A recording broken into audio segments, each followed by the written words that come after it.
بسم الله الرحمن الرحيم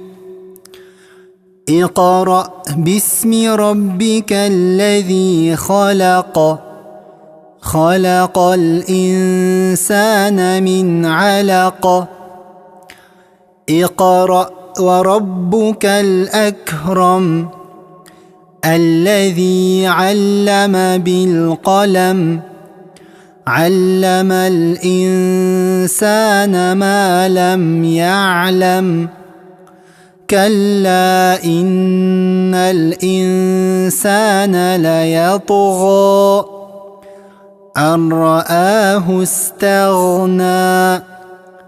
إن إلى ربك الرجعى أرأيت الذي ينهى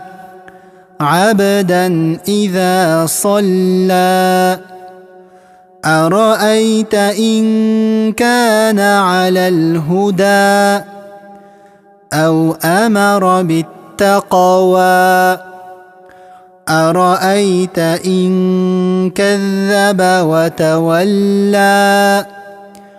ألم يعلم بأن الله يرى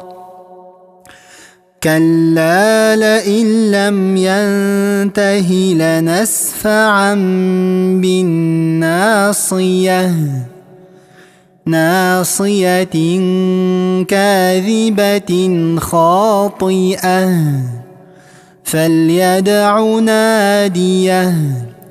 سندع الزبانية كلا لا تطعه واسجد واقترب